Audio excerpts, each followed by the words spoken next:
দর্শক স্বাগত জানাচ্ছি যমুনা টেলিভিশনের নিয়মিত আয়োজন প্রবাসে বাংলাদেশে।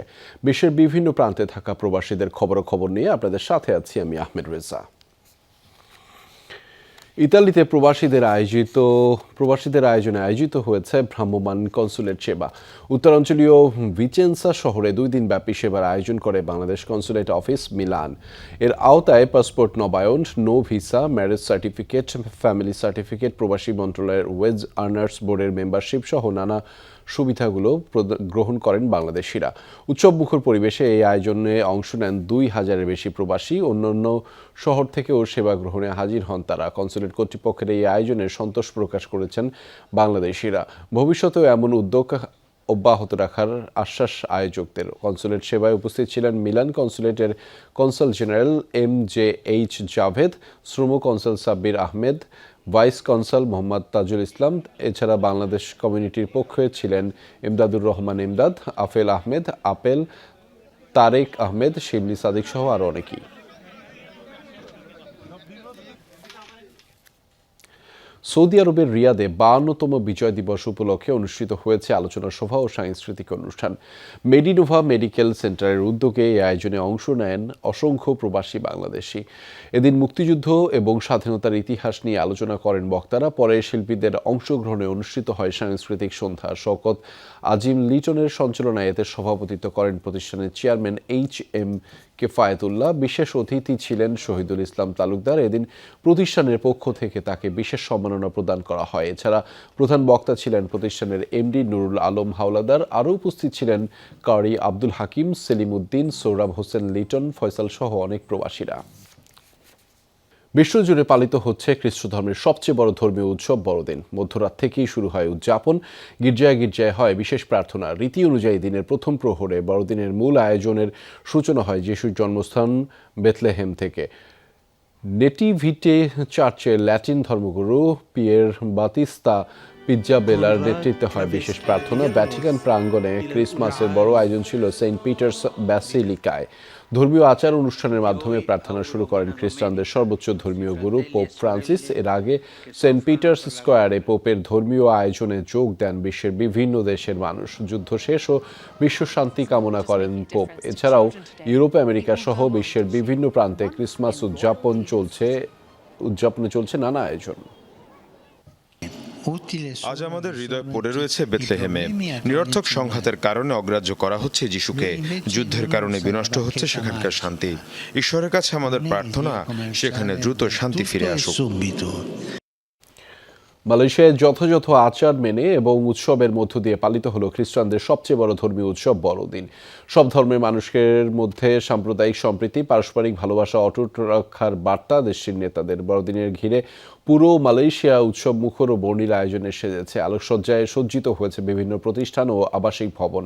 শপিং কমপ্লেক্সগুলোয় উপচে পড়া ভিড় রয়েছে। পরিবার পরিজন নিয়ে চলছে আনন্দ আয়োজন। প্রবাসী বাংলাদেশিরাও যোগ দিচ্ছেন বড়দিনের এই সমস্ত উৎসবে। ব্যস্ততাময় একঘেয়েমি জীবন থেকে বেরিয়ে পরিবারের সাথে বড়দিনের আনন্দে মাতছেন তারা। খ্রিস্টান ধর্মাবলম্বীদের বড়দিনের শুভেচ্ছা জানিয়েছেন মালয়েশিয়াস্থ বাংলাদেশের হাই কমিশনার মোহাম্মদ খুরশেদ আলম খাস্তগির। সমস্ত বাংলাদেশের এই কোতারায় আসে ছুটির দিনে। খুব সুন্দর উল্লাস হয়, বাঙালিদের মিলন মেলা হয় এবং আমাদের ব্যবসা বাণিজ্যও ভালো হয় এবং আমরাও অনেক বাঙালিদের সাথে দেখা সাক্ষাৎ করতে পারি, যেটা অন্যান্য দিন হয় না। ক্রিসমাসকে সামনে রেখে আমাদের এমপ্লয়িদেরকে, আমাদের কর্মী ভাইদেরকে বিশেষ খাওয়ার ব্যবস্থা এবং বিশেষ ভিড় দেওয়ার ব্যবস্থা ওনারা করেছে। এতে করে আমাদের কর্মী ভাইরা অনেক আনন্দিত। ক্রিসমাসে যে ছুটিটা পাই এটা খুব আনন্দ লাগে, ঘোরাফেরা করতে পারি, বিভিন্ন শপিং কমপ্লেক্সে যাইয়া ডিসকাউন্ট পাই, কাপড় চোপড়। পুরো বিশ্ব যখন ক্রিসমাসের আনন্দে মাতোয়ারা, তখন নীরব বেথলেহেম। যিশুর জন্মস্থানেই নেই উৎসবের আলো। গাজায় ইসরায়েলি আগ্রাসনের জেরে এবার বড়দিনের উদযাপন বাতিল করেছে জেরুজালেমের বাসিন্দারা। সাদামাটা প্রার্থনায় ছিল যুদ্ধবন্ধের আকুতি। প্রতি বছর এমন সময় আলো ঝলমলে থাকে জেরুজালেমের রাজপথ, তবে এবার যেন ভুতুড়ে এক নগরী। মাত্র 50 কিলোমিটার দূরে গাজা জুড়ে চলছে ইসরায়েলের ভয়াবহ আগ্রাসন। বিপর্যস্ত ফিলিস্তিনি খ্রিস্টানদের মাঝে নেই উৎসব পালনের মানসিকতা। গাজার বাসিন্দাদের সাথে একাত্মতা জানিয়ে ক্রিসমাসের আয়োজন বাতিল করেছে তারা। পুরো বিশ্ব ক্রিসমাস উদযাপন করছে, কেবল বেথলেহেম ছাড়া। যিশুর জন্মস্থানেই দুঃখ আর শোকের মধ্যে পালিত হচ্ছে ক্রিসমাস। গাজা ও পশ্চিম তীরে যা হচ্ছে তাতে সব ফিলিস্তিনিরা শোকাহত। প্রতি বছর যিশুর জন্মস্থান বেথলেহেমেই থাকে ক্রিসমাসের মূল আয়োজন। এবার উদযাপন নেই, তবে প্রথম প্রহরে নেটিভিটি চার্চে হয়েছে প্রার্থনা। ল্যাটিন ধর্মযাজক পিয়ের বাতিস্তা পিজাবেলা বলেন, ক্রিসমাসের বার্তা সংঘর্ষ নয়, শান্তি। এটা খুব দুঃখজনক একটি ক্রিসমাস। উৎসবের কোনো পরিবেশ নেই, কারণ ভয়াবহ এক যুদ্ধ চলছে। গাজাবাসীর জন্য আমাদের প্রার্থনা। সেখানে খ্রিস্ট সম্প্রদায়ের বাসিন্দারাও বিপদগ্রস্ত। 20 লাখ মানুষ বাস্তুচ্যুত, সহিংসতার শিকার। এই ধ্বংসযজ্ঞ বন্ধ হতে হবে। ইসরায়েল ও দখলকৃত ফিলিস্তিনি এলাকাগুলোয় 2% মানুষ খ্রিস্ট ধর্মাবলম্বীর। তাদের সাথে বেথলেহেমের উৎসবে যোগ দিতে প্রতিবার কয়েক লাখ পর্যটক জড়ো হলেও এবার নেই বিদেশিদের ভিড়। Dorothy Tasrin, Jamuna news. সংযুক্ত আরব আমিরাতে পর্দা নামল 2 দিন ব্যাপী গ্লোবাল বিজনেস কনফারেন্সের। রোববার শেষ হয় দুবাই অনুষ্ঠিত ব্যবসায়ীদের এই মিলন মেলা। যুক্তরাষ্ট্রভিত্তিক ম্যাগাজিন বিজনেস আমেরিকার ও প্রবাসী বাংলাদেশিদের সংগঠন এনআরবি ওয়ার্ল্ডের উদ্যোগে হয় এই আয়োজন। মূলত এনআরবি ব্যবসায়ীদের নেটওয়ার্ক বাড়াতে এবং বিশিষ্ট ব্যবসায়ী ব্যক্তিত্বদের স্বীকৃতি দিতেই এই কনফারেন্স অনুষ্ঠিত হয়। আলোচনায় গুরুত্ব পায় বাংলাদেশে বিনিয়োগ এবং ব্যবসা সম্প্রসারণের বিষয়গুলোতেও। সংযুক্ত আরব আমিরাত থেকে মেহেদির পাঠানো প্রতিবেদনে থাকছে বিস্তারিত। বিশ্বের বিভিন্ন দেশের ব্যবসায়িক প্রতিনিধিদের অংশগ্রহণে আমিরাতে আয়োজিত হলো গ্লোবাল বিজনেস কনফারেন্স। দুবাইয়ের মিলেনিয়াম প্লাজা ডাউনটাউন হোটেলে হয় 2 দিনব্যাপী আয়োজন। বিভিন্ন দেশের পাশাপাশি বাংলাদেশি প্রবাসী ব্যবসায়ীরাও সামিল হন এই ইভেন্টে। বিভিন্ন দেশের ব্যবসায়ীদের মধ্যে যোগাযোগ শক্তিশালী করতে এবং তাদেরকে স্বীকৃতি দিতেই আয়োজন। এতে উদ্যোক্তা হিসেবে নিজেদের অভিজ্ঞতা তুলে ধরেন ব্যবসায়ীরা। ব্যবসায়িক পরিধি বৃদ্ধি নিয়েও আলোচনা হয়। সারা বাংলাদেশ থেকে যারা প্রবাসী বাংলাদেশি বিজনেসম্যান, এন্টারপ্রেনার, প্রফেশনালস আছে, তাদেরকে নিয়ে এই সেমিনারটা ছিল। এবং গত 2 দিন যাবত আমাদের ইনভেস্টমেন্টের কি কি সুবিধা অসুবিধা বাংলাদেশে আছে এগুলি নিয়ে আমাদের অনেক ব্রেনস্টর্ম হয়েছে। এবারের গ্লোবাল বিজনেস কনফারেন্সে বাংলাদেশের শিল্প ব্যবসায়ীদের নিয়ে মতামত প্যানেল আলোচনায় ব্যবসা সম্প্রসারণ ও বিনিয়োগের বিষয়গুলো স্থান পায়। বাংলাদেশের উল্লেখযোগ্য শিল্প প্রতিষ্ঠান সহ অসংখ্য ব্যবসায়ী তাদের পণ্য ও প্রকল্প নিয়ে কথা বলেন সেখানে। এর মধ্য দিয়ে বাংলাদেশি পণ্য এবং বিনিয়োগের পরিবেশ সম্পর্কে অবগত হয়েছেন তারা, যা উদ্ভাবনী শিল্পের জন্য সম্ভাবনার দুয়ার উন্মোচন করবে বলে প্রত্যাশা। এনআরবিদের যে কনফারেন্সগুলো হচ্ছে তাতে তাদের মধ্যে এক ধরনের সুন্দর নেটওয়ার্ক তৈরি হচ্ছে। Networking is very important. বিভিন্ন দেশের ব্যবসায়িক নেতৃবৃন্দের মধ্যে একটা কানেক্টিভিটি এর মধ্যে সৃষ্টি হচ্ছে। এর মধ্য দিয়ে তারা বাংলাদেশে একদিকে যেমন বাংলাদেশের বিনিয়োগের ক্ষেত্রে এই কানেক্টিভিটিটা কাজে লাগবে। বিজনেস কনফারেন্স 2023 এখানে বাংলাদেশি এনআরবিস পৃথিবীর বিভিন্ন প্রান্ত থেকে এসেছেন।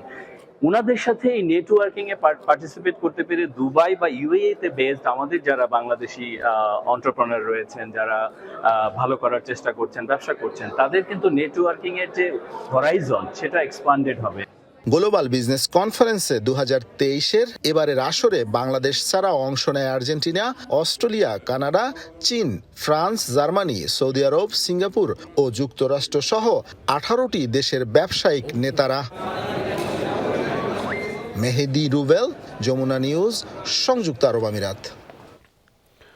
রেমিটেন্স যোদ্ধাদের বিনোদন দিতে ওমানে আয়োজিত হয়েছে Gulf exchange gold cup football tournament. Bangladesh social ক্লাবের উদ্যোগে হয় এই আয়োজন। চলতি সপ্তাহে রাজধানীর মাস্কটে আয়োজিত হয় 1.5 মাস ব্যাপী এই টুর্নামেন্টের ফাইনাল ম্যাচ। খেলা উপভোগে মাঠে ভিড় করেন, হাজির হন অসংখ্য প্রবাসী। তাদের পদচারণায় স্টেডিয়াম পরিণত হয় এক টুকরো বাংলাদেশে। ওমান থেকে সহকর্মী মোহাম্মদ রফিকুল্লাহর পাঠানোর প্রতিবেদনে থাকছে বিস্তারিত। Gulf exchange gold cup football টুর্নামেন্টের ফাইনাল উপভোগে প্রবাসীদের এই জনসমাগম। তাদের উপস্থিতিতে মাস্কট যেন এক টুকরো বাংলাদেশ। ওমান বাংলাদেশ সোশ্যাল ক্লাবের উদ্যোগে হয় এই আয়োজন। এদিন আল হিল একাদশ বনাম বারাকা একাদশের উত্তেজনাপূর্ণ ম্যাচ দেখতে মাঠে ভিড় করেন নানা পেশার প্রবাসীরা। অতিথিদের স্বাগত জানান ক্লাবের সাধারণ সম্পাদক NM আমিন। প্রবাসে ব্যস্ত জীবনের ফাঁকে এমন আয়োজনে সন্তুষ্ট বাংলাদেশিরা। এ ধরনের আয়োজন আরো বাড়ানোর আহ্বান তাদের। মনোরম পরিবেশে খেলা দেখে আমরা খুব উৎফুল্লতায় আছি। সুন্দর একটা পরিবেশে খেলা চলতেছে, আমরা দর্শকরা মিলে উপভোগ করতেছি, খুব ভালো লাগতেছে।